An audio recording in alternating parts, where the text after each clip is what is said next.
우리 인생 중에는 물론 좋은 날도 있지만 눈물의 골짜기, 사망의 음침한 골짜기를 걸어가야 할 때도 많이 있습니다. 오늘 본문에 나와 있는 야곱이 바로 그래요. 그렇다면 우리는 이 눈물의 골짜기 그리고 사망의 어둠의 골짜기를 어떻게 걸어가야 할까요? 그러니까 우리 인생의 어둠의 시간들을 어떻게 극복할 수 있느냐라는 것입니다. 그래서 오늘 저는 본문 말씀을 통해서 그 교훈을 얻고자 하는 것입니다. 우리가 이미 살펴본 것처럼 야곱은 형 에서의 그 장자의 축복을 속여서 빼앗은 대가를 톡톡히 치르게 됩니다.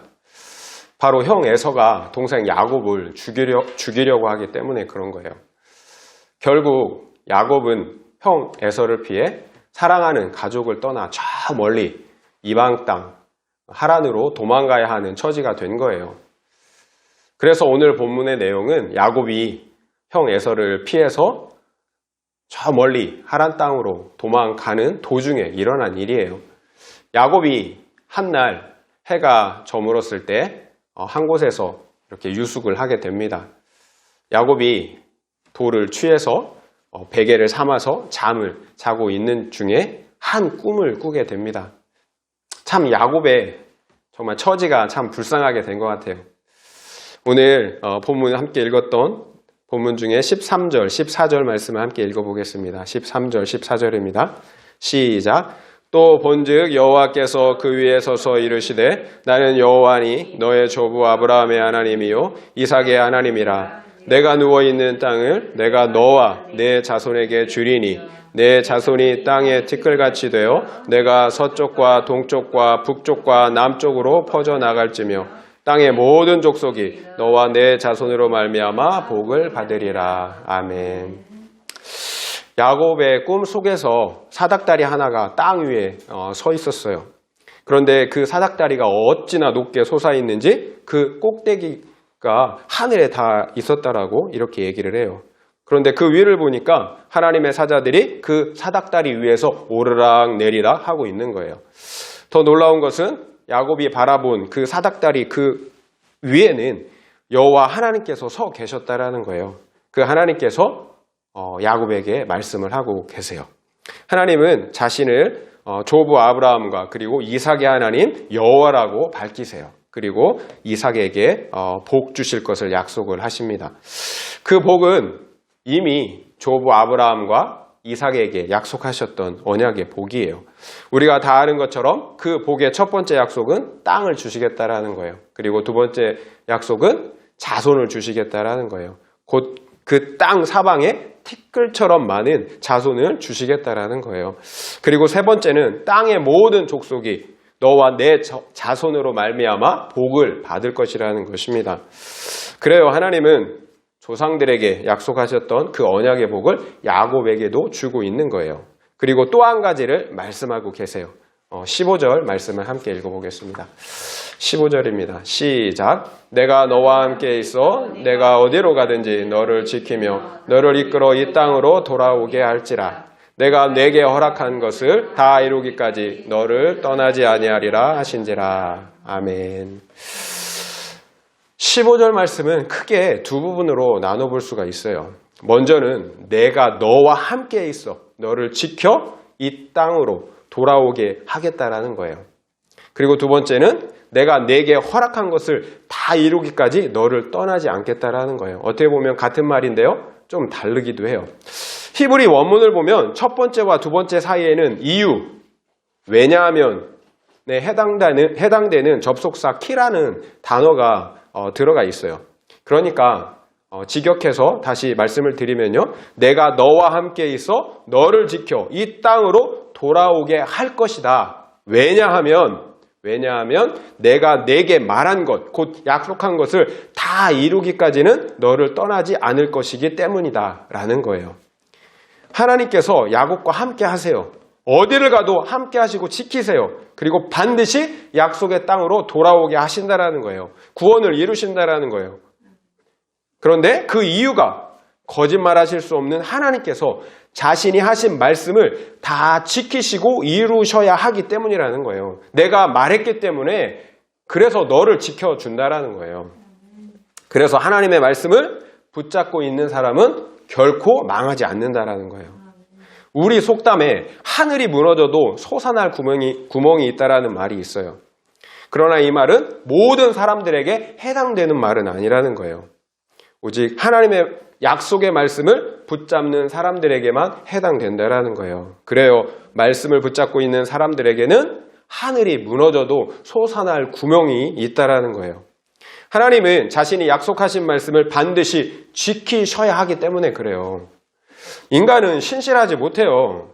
연약해요. 그래서 정말 난 그렇게 하고 싶은데 연약해서 못할 때도 있다라는 거예요. 그래서 때때로, 아니 많은 경우 속이기도 하고요. 또 속기도 한다라는 거예요.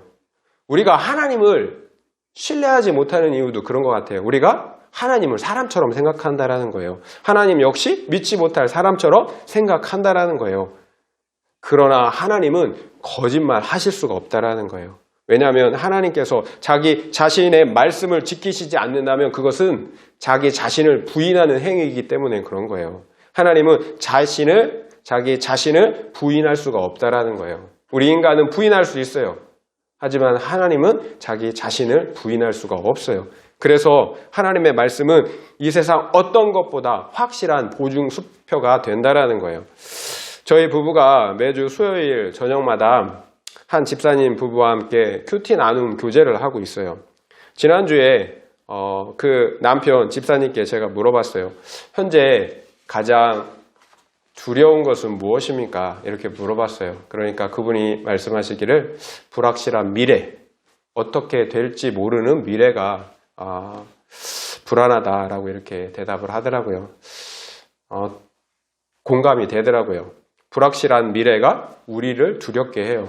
저도 마찬가지예요. 우리에게는 막연한 두려움이 있어요.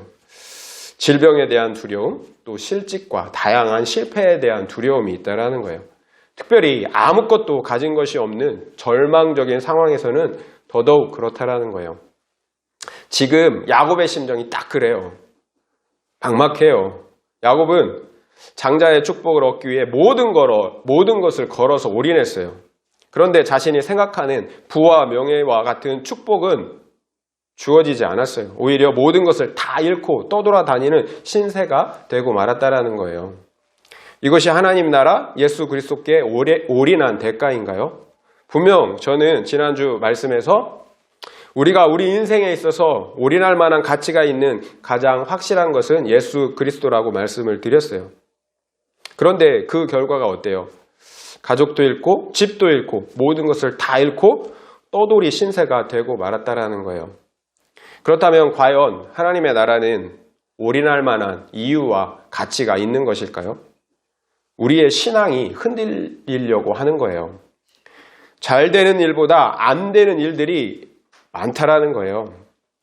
지난주에 저는 지난 사역지 교회로부터 한 가지 소식을 들었어요.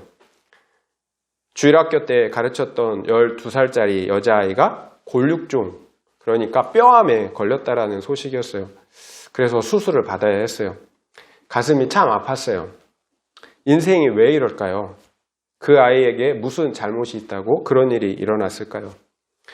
이렇게 절망적인 상황 가운데 있을 때, 인생의 한 겨울 가운데 있을 때, 나 혼자만 덩그러니 이 황망한 세상 가운데 던져진 것 같을 때 우리에게 필요한 것은 무엇일까요? 힘들더라도 하나님의 이 약속의 말씀을 다시 붙잡는 거예요. 그리고 믿음을 다시 회복해야 하는 것입니다. 하나님께서 야곱에게 뭐라고 말씀하십니까? 내가 너와 함께 있어. 내가 너와 함께 있어. 내가 어디를 가든지 내가 너를 지키고 돌이켜 이 땅으로 너를 돌아오게 할 것이라고 말씀하고 계신다라는 거예요. 이 땅이 어디예요? 하나님의 나라예요. 하나님께서 반드시 구원을 이루어 주시겠다라는 거예요. 하나님께서 야곱과 항상 함께 하셔서 야곱에게 약속하신 그 언약의 약속을 반드시 이루어 주시겠다라는 거예요. 저는 이 말씀이 큰 위로가 되었어요. 하나님이 나와 함께 하신다라는 거예요. 어디를 가든지 무엇을 하든지 나와 함께 하신다라는 거예요. 잘 될 때만, 좋을 때만, 잘할 때만 함께 하신다라는 게 아니에요. 우리가 실패할 때 넘어지고 낭망하는 그런 상황 중에서도 항상 하나님께서 우리와 함께 하신다라는 거예요. 그리고 우리를 지키시고 반드시 구원해 내신다라는 거예요. 그래서 저는 이 말씀이 너무나 위로가 되었어요. 그래, 너는 세상에서 모든 것을 다 잃을 수도 있어. 그러나 너에게는 내가 있지 않니? 내가 너를 책임지잖아. 내가 너를 결코 포기하지 않잖아. 저는 이렇게 말씀하시는 하나님의 음성으로 들렸다라는 거예요. 믿어졌어요. 그래서 기쁨이 됐고 또 힘이 되었다라는 거예요. 그렇다면 여러분은 이 말씀이 어떻게 들리시나요? 믿어지시나요? 하나님의 말씀을 믿으면 실제가 돼요. 말씀이 능력이 되고 우리의 생명이 된다라는 거예요. 그런데 그 말씀 중에도 즉각적으로 실제가 되는 말씀이 있어요. 바로 하나님께서 함께 하신다는 약속이에요. 하나님께서 야곱을 약속의 땅으로 돌아오게 하시겠다라는 그 말씀은 기다리고 인내함으로 미래에 이루어질 약속이에요. 그러나 하나님께서 함께 하신다라는 그 약속만큼은 지금 당장에 이루어지는 실제라는 거예요. 그래요. 하나님께서 함께 하신다는 말씀이 우리 삶의 실제가 되어야 한다라는 거예요. 하나님께서 함께 하신다라는 그 말씀이 실제가 될 때 다른 약속의 말씀도 믿을 수가 있기 때문에 그런 거예요. 결국 지금 나와 함께 하시는 하나님의 실제를 통해 우리는 내가 어디를 가든지 너를 지키시고 또 너를 구원하시겠다는 그 하나님의 말씀을 확신할 수가 있다라는 거예요. 사실 하나님께서 우리와 함께 하시면 모든 것은 끝난 거예요. 이것보다 더 확실한 보증은 없다라는 거예요. 실제적인 인류의 죽음과 저주는 하나님께서 떠나셨기 때문에 찾아왔어요.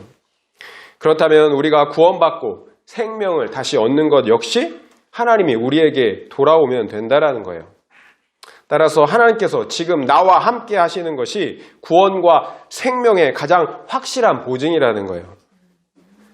야곱이 누워있던 곳은 사닥다리를 통해서 하늘과 연결이 되어 있었어요. 그러니까 천사들이 그 사닥다리를 통해서 오르락 내리락 하면서 하나님의 명령을 이 땅에 집행하기도 하고요. 수행하기도 하고요. 그리고 이 땅에서 일어난 일들을 하나님께 보고하는 거예요. 그래요. 연결된 사닥다리를 통해서 하나님은 야곱과 함께 하신 거예요. 그리고 그의 구원을 이루어 가신다라는 거예요. 그런데 신약에 예수님께서는 그 사닥다리를 자기 자신에게 인용하셨다라는 거예요. 요한복음 1장 51절 말씀을 제가 여러분에게 읽어드리겠습니다. 또 이르시되 진실로 진실로 너에게 이르노니 하늘이 열리고 하나님의 사자들이 인자 위에 오르락 내리락 하는 것을 보리라 하시니라. 사닥다리 위에서 오르락 내리락 했잖아요. 그런데 인자 위에 오르락 내리락 하는 것을 보리라라고 말씀하고 계세요.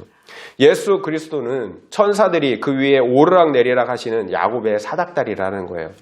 예수 그리스도를 통해서 하나님께서 우리와 함께 하신다라는 거예요. 그래서 예수가 길이요 진리요 생명이신 거예요. 예수님만이 하나님께 나아갈 수 있는 유일한 길이라는 거예요. 하나님은 야곱의 사닥다리를 통해서 야곱과 함께 하셨어요. 그리고 야곱을 지키시고 약속의 땅으로 돌아가게 하셨다는 거예요. 우리도 마찬가지예요. 하나님은 예수 그리스도를 통해서 우리와 함께 하시며 우리를 지키시고 반드시 약속의 땅, 곧 에덴 동산으로 우리를 돌아가게 해 주신다라는 거예요. 우리는 에덴 동산으로 돌아가야 한다라는 거예요. 그래요. 하나님께서 함께 하심이 구원이고 생명이에요. 그런데 우리는 야곱의 시대보다 엄청난 은혜의 시대에 살고 있어요. 왜냐하면 야곱은 하나님께서 함께 하셨지만 외부에서 함께 하신 거예요. 그 심령 안에서 마음 안에서 함께 하신 것은 아니라는 거예요. 그러나 오늘날은 예수로 말미암아 우리는 은혜의 시대에 살고 있어요. 성령이 우리 안에 내주하시는, 하나님께서 성령을 통해서 우리 마음 안에 내주하시는 그런 은혜의 시대에 살고 있다는 거예요. 예수의 십자가 사닥다리가 우리 안에 세워졌기 때문에 그런 거예요. 그래서 하나님은 예수를 통해서 성령으로 우리 안에 늘 함께 하신다라는 거예요. 얼마나 친밀해졌어요. 이것이 바로 구원인 거예요. 지금 구원의 시대가 활짝 열려졌다라는 거예요. 에베소서 1장 13절, 14절 말씀입니다. 제가 읽어드리겠습니다. 그 안에서 너희도 진리의 말씀, 곧 너희의 구원의 복음을 듣고 그 안에서 또한 믿어 약속의 성령으로 인치심을 받았으니 이는 우리 기업의 보증이 되사 그 얻으신 것을 속량하시고 그의 영광을 찬송하게 하려 하심이라.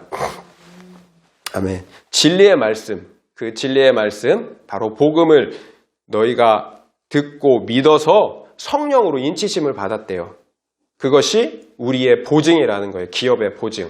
영원한 천국 기업의 보증이 되신다라는 거예요. 우리 구원의 확실한 보증은 첫째로 거짓말하실 수 없는 하나님의 약속의 말씀 때문이에요. 그리고 동시에 우리가 그 말씀을 믿을 때 성령께서 우리 안에 인치심으로 친히 보증이 되시기 때문이에요.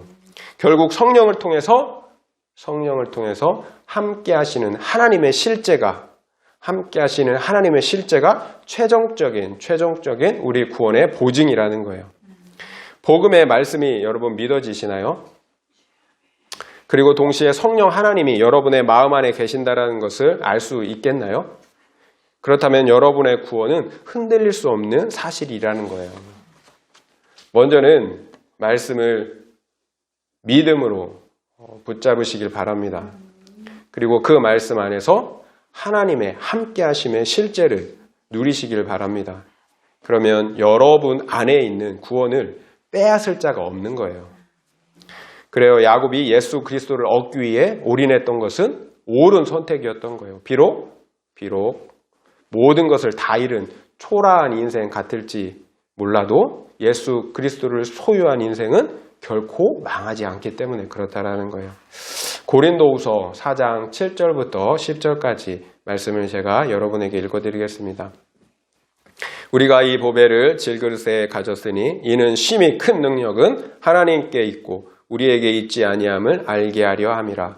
우리가 사방으로 우겨싸움을 당하여도 쌓이지 아니하며 답답한 일을 당하여도 낙심하지 아니하며 박해를 받아도 버림받지 아니하며 거꾸로 트림을 당하여도 망하지 아니하고 우리가 항상 예수의 죽음을 몸에 짊어짐은 예수의 생명이 또한 우리 몸에 나타나게 하려 함이라. 아멘. 보배 대신 예수 그리스도를 질그릇 같은 우리 안에 두셨다라고 말씀하세요. 왜 그렇게 하셨을까요? 우리를 구원하는 능력은 하나님께 있고 우리에게 있지 않다라는 것을 알게 하시기 위함이라는 거예요. 우리 질그릇은 구원하는 능력이 없어요. 오직 우리 안에 계신 예수 그리스도만이 우리를 구원하시는 능력이 되신다라는 거예요. 우리는 분명히 알아야 돼요. 우리는 어떤 것으로도 우리의 구원을 이룰 수 없다라는 거예요. 우리의 구원은 오직 우리 안에 계신 예수 그리스도, 그 보화 되신 예수 그리스도로만 이룰 수 있다라는 거예요. 그래서 우리가 사방으로 우겨싸움을 당하여도 쌓이지 않는다라는 거예요. 또 답답한 일을 당하여도 낙심하지 않는다라는 거예요. 심지어 박해를 받아도 버림받지 아니하고요. 거꾸로 트림을 당해도 망하지 않는다라는 거예요. 왜요? 질그릇 같은 우리 안에 보배이신 예수 그리스도가 계시기 때문에 그런 거예요. 세상 사람들이 볼 때는 다 망한 것 같지만 혀를 끌끌 차는 그런 인생 같지만 예수 그리스도를 소유한 인생은 결코 망하지 않는다라는 거예요.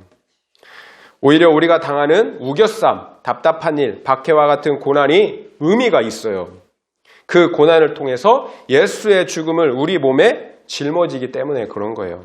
그러므로 결국에는 예수의 생명이 우리 몸에 나타나기 때문에 그렇다라는 거예요. 우리가 꼭 기억해야 할 것이 있어요. 죽음 없이는 부활도 없다라는 거예요. 육체의 무너짐 없이는 영으로 다시 세워질 수도 없다라는 거예요. 우리 육체의 죄와 정욕이 무너져야 비로소 영혼의 생명, 예수의 생명이 세워질 수 있다라는 거예요. 그래서 고난이 의미가 있는 거예요. 우리의 육체의 고난 없이 과연 우리가 예수를 믿을 수 있을까요? 세상 편한데 모든 것이 형통한데 어떤 누가 세상 향락에 빠져 살지 예수 그리스도를 믿겠어요? 정말 그래요. 정말 그래요. 우리의 고난이 의미 있는 이유예요. 고난은 우리를 죽이고 넘어뜨리려는 것이 아니에요. 오히려 고난을 통해서 부활하신 예수의 생명을 더욱 풍성하게 얻게 하시기 위함이라는 거예요. 로마서 8장 17절부터 18절까지 제가 말씀을 읽어드릴게요. 자녀이면 또한 상속자, 곧 하나님의 상속자여 그리스도와 함께한 상속자니 우리가 그와 함께 영광을 받기 위하여 고난도 함께 받아야 할 것이니라. 생각하건대 현재의 고난은 장차 우리에게 나타날 영광과 비교할 수 없도다. 우리는 자녀예요. 그리고 영원한 하나님 나라의 기업의 상속자예요. 그런데 예수 그리스도와 함께한 상속자라는 거예요. 그러니까 그리스도와 함께한 상속자이기 때문에 그와 함께 영광을 받기 위하여 또 고난도 함께 받아야 한다라는 거예요. 그러나 현재의 고난은 장차 우리에게 나타날 그 영광과 좋게 비교할 수가 없다라는 거예요. 여러분, 애 낳을 때 정말 해산하는 고통이 너무 두려워서 애 낳지 않나요? 그 영광이 있기 때문에 비록 어렵고 고통을 당해도 애 낳은 후에 그 기쁨과 영광이 있기 때문에 그 고난의 시간을 견뎌내는 거잖아요. 고난 없이는 영광도 없다라는 거예요. 미국의 목회자이자 유명한 베스트셀러 작가인 팀 켈러 목사님이라는 분이 계세요. 이분은 작년 3월에 췌장암 사기 진단을 받아서 현재 항암 치료 중에 계세요. 그런데 이분이 SNS에 자신의 근황을 남긴 글이 굉장히 인상적이에요. 그래서 여러분에게 잠깐 소개해 드리려고 합니다. 나는 췌장암 사기이지만 나보다 한없이 더 지혜로우시며 사랑이 많으신 하나님이 계시다는 것이 끝없는 위로가 된다. 그분이 하시는 모든 일에는 충분한 이유가 있다. 그래서 암과 같은 내가 알 수 없는 것을 허용하시는데 그러나 그곳에 나의 희망과 힘이 있다. 췌장암 사기면 말기예요. 췌장암은 불치병이에요. 암 중에서 가장 불치병이에요. 그 치료의 고통 가운데 계신 분이 이 세상의 그 어떤 것보다 하나님 그분 자체가 나에게 큰 위로가 된대요. 하나님이 나의 큰 위로가 된대요. 하나님 한 분이면 충분하다라는 거예요. 여러분도 그렇게 고백하실 수가 있겠나요? 이분은 또 다른 칼럼에서 죽음 앞에서 나의 믿음을 키우다라는 제목으로 자신의 심정을 또 고백하고 있는데요. 이것도 소개해 드리겠습니다. 하나님의 실제가 내 마음속에서 서서히 고통스럽게 많은 눈물을 통해 더 밝아지면서 세상에서 가장 소박한 즐거움이 일상 행복의 원천이 되었다. 이분은 고통을 통해서 하나님의 실제가 더 밝아지고 분명해졌대요. 고통을 통해서 하나님의 실제가 더 밝아지고 분명해졌대요. 그래서 그 하나님의 실제를 통해서 일상의 소박한 즐거움을 더 풍성히 누릴 수 있게 되었다라는 거예요. 고통 중에 하나님의 실제가 더 풍성해져서 그래서 일상의 기쁨을 더 누리게 되었다라는 거예요. 우리는 건강하고 모든 게 부유해도 일상의 행복을 잘 누리지 못해요. 그래서 두렵고 불안하고 우울해요. 그런데 이분은 췌장암 사기예요. 그러면 그 고통과 상황은 절대적으로 절망적이에요. 그런데 그 고통스러운 상황과 눈물 속에서도 오히려 하나님의 실제가 더 밝아졌다라는 거예요. 그러므로 일상의 행복을 누리고 있다라고 고백한다라는 거예요. 이것이 믿음인 거예요. 믿음은 실제가 있어요. 고통과 절망의 상황이 이분을 죽이지 못했어요. 오히려 고통과 절망적인 상황이 하나님의 함께하심의 실제를 더욱 분명하게 했다라는 거예요. 앞선 말씀처럼 예수님의 죽음을 몸에 짊어짐으로 예수의 생명을 더욱 분명하게 소유할 수 있게 됐다라는 거예요. 예수의 죽음을 짊어짐으로 예수의 생명을 더욱 풍성하게 얻게 되었다라는 것입니다. 결국 사기, 췌장암이라는 고통과 절망의 상황이 이분의 믿음을 삼키려고 했지만 오히려 하나님의 실제와 예수의 생명을 더욱 분명하게 하는 시간이 되었다라는 거예요. 심지어 장차 죽음까지도 그 믿음을 이길 수는 없다라는 거예요. 왜냐하면 죽음은 하나님께서 약속하신 그 구원을 완성하는 마지막 순간이 되기 때문에 그런 거예요. 그래요. 말씀을 통해 보배이신 예수 그리스도를 소유한 사람은 우겨쌈을 당하고 답답한 일을 당하고 또 박해를 받고 거꾸로 트림을 당할지라도 결코 망하지 않는다라는 거예요. 오히려 이런 고난을 통해 예수의 생명이 내 안에 더욱 풍성하게 나타나는 시간들이 된다라는 것입니다. 하나님은 이 땅의 문제와 고난의 상황을 직접 제거해 주시기도 하지만 많은 경우 그렇게 하시지 않아요. 오히려 우리와 함께 하시면서 그 문제와 고난을 이길 수 있도록 힘을 주신다라는 거예요. 그러므로 우리의 믿음을 성장시켜 주신다라는 거예요. 결국 고난의 시간들은 하나님과 함께 하심의 실제를 더욱 분명하게 느낄 수 있는 시간이에요. 그러므로 우리의 믿음을 성장하게 하시는 시간이라는 거예요. 따라서 어떤 목사님의 말씀처럼 고난은 위장된 축복이 맞아요. 잠에서 꿈을 꾸었던 야곱이 잠에서 깨어났어요. 그리고 이렇게 고백해요. 여호와께서 과연 여기에 계시거늘 내가 알지 못했다.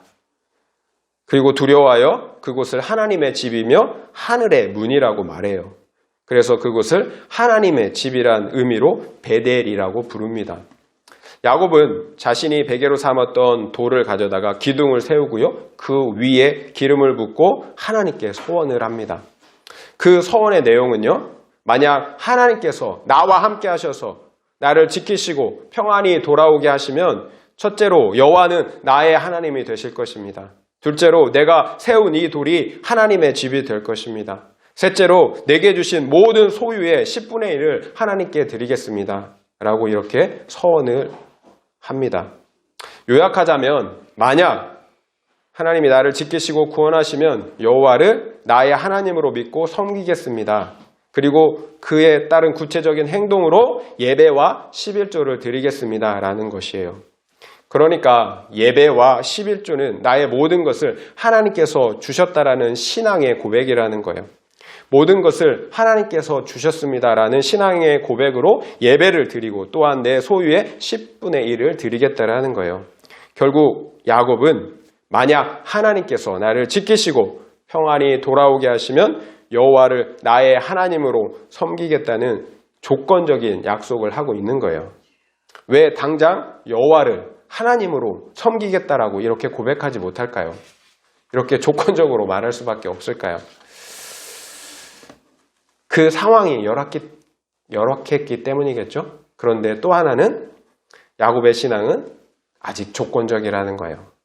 마치 세상 사람들과 거래를 하는 것 같잖아요. 아브라함이 자기 독자 이삭을 드렸던 것처럼 무조건적으로 하나님을 사랑하고 신뢰하는 믿음은 아니라는 거예요. 우리가 반드시 알아야 할 것이 있는데요. 야곱은 분명 예수 그리스도를 얻기 위해 올인했어요. 정말 잘한 거예요. 그런데 그 방법은 어떠냐라는 거예요.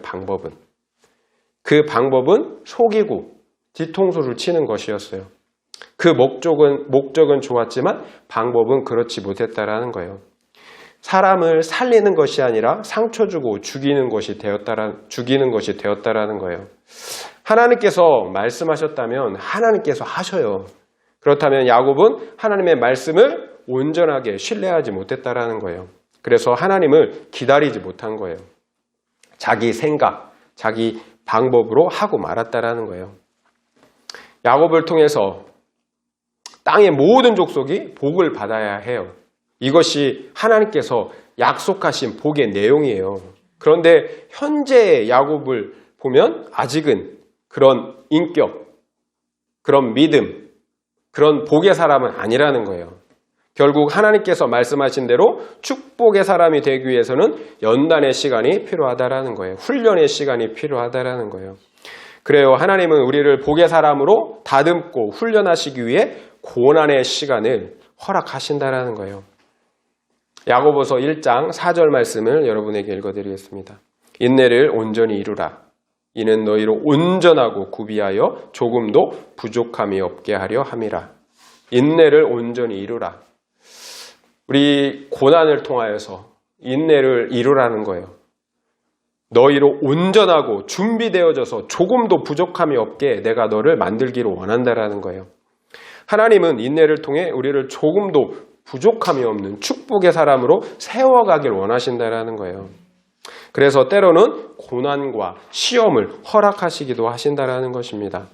그렇다면 야곱의 이런 고난의 시간은 하나님의 약속의 말씀을 이뤄가는 구원의 시간, 축복의 시간이라는 것입니다. 모래 위에 두 발자국이라는 외국 시가 있습니다. 이동원 목사님이 한국어로 번역해서 유명해진 시라고 해요. 아는 분들도 많을 거예요. 그런데 제가 여러분에게 한번 읽어드리도록 하겠습니다. 어느 날 밤 나는 꿈을 꾸었네. 하늘을 가로질러 문득 지나온 삶의 순간들이 번개처럼 스쳐 지나간 꿈 말이네. 그 펼쳐진 장면에서 나는 모래 위에 두 짝의 발자국을 보았네. 한 짝은 내 발자국, 또 한 짝은 주님 발자국. 생의 마지막 순간 내 앞에 펼쳐진 장면에서 나는 모래 위에 발자국을 보았네. 내 삶의 무수한 길에 오직 한 짝의 발자국만 찍혀 있음을 보았네.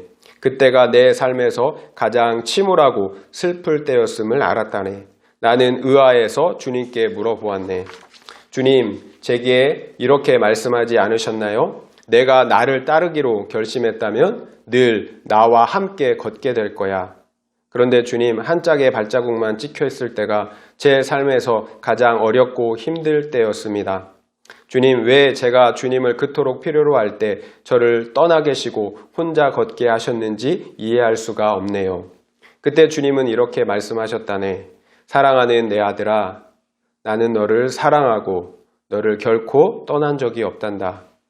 시험과 역경으로 내가 고통스러워할 때 너는 오직 한 짝의 발자국만 보지 않느냐? 그러나 그 발자국은 내 것이 아니라 내가 너를 업고 걸어갔던 바로 그때 내 발자국이란다. 그래요.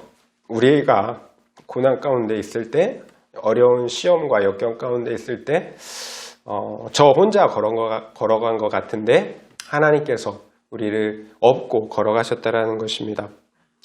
하나님은 늘 우리의 손을 붙들고 우리와 함께 걸어가십니다. 그런데 우리 삶에서 가장 어렵고 고통스러울 때는 내가 혼자인 줄 알았습니다. 마치 야곱이 잠에서 깨어 하나님께서 여기 계시는데 내가 알지 못했구나 라고 고백하는 것처럼 말입니다. 그러나 하나님은 한순간도 우리를 떠나셨던 적이 없습니다. 내가 혼자인 줄 알았을 때는 오히려 하나님 아버지께서 도저히 그 길을 걸어갈 수 없었던 나를 업고 가셨던 때입니다. 말씀을 마무리하겠습니다. 야곱을 통해 하나님의 나라와 그리고 예수께 올인해도 고난이 찾아올 수 있다는 것을 알 수 있었습니다. 그 고난의 뜻을 다 알 수는 없지만 야곱을 통해 알 수 있었던 이유는 야곱의 인격과 신앙을 성장케 하시기 위함이었다라는 것입니다. 약속하신 복의 사람으로 세우시기 위해 또 부족함이 조금도 없는 복의 사람으로 사용하시기 위해 고난을 허락하셨다라는 것입니다. 그렇습니다. 약속의 말씀을 통해 예수를 소유한 사람에게는 어떤 고난이 와도 결코 망하는 법이 없습니다. 그 고난의 목적은 우리를 죽이시기 위함이 아니라 복 주시기 위함이시기 때문입니다. 또한 하나님은 약속하신 말씀과 예수 안에서 우리와 항상 함께 하시기 때문입니다. 그리고 우리와 함께 하시는 그 하나님은 약속하신 말씀대로 모든 구원을 이루시기 때문입니다. 결국 고난은 예수의 생명과 하나님의 함께 하심의 실제를 가장 분명하게 경험할 수 있는 축복의 시간이라는 것입니다. 혹여나 지금 여러분은 눈물의 골짜기, 사망의 음침한 골짜기를 걸어가고 계십니까? 그렇다면 다시 한번 하나님의 말씀을 믿음으로 붙드시기 바랍니다. 그리고 그 말씀 안에서 하나님의 함께 하심을 믿고 그리고 경험하시길 바랍니다. 야곱을 통해서 볼 수 있었던 것처럼 고난은 하나님의 함께 하심의 실제를 경험할 수 있는 가장 가깝게 느낄 수 있는 축복의 시간이라는 것입니다. 말씀 안에서 하나님의 함께 하심을 믿고 또 그 하나님의 함께 하심의 실제를 경험하시길 바랍니다. 그러면 그 하나님께서 지금부터 영원까지 내가 너와 함께하며 너를 지키고 반드시 구원하신다라고 말씀하고 계십니다. 이 말씀을 믿고 이 말씀의 복을 다 받아 누리는 우리 모두가 되시기를 예수의 이름으로 축원드립니다. 아멘.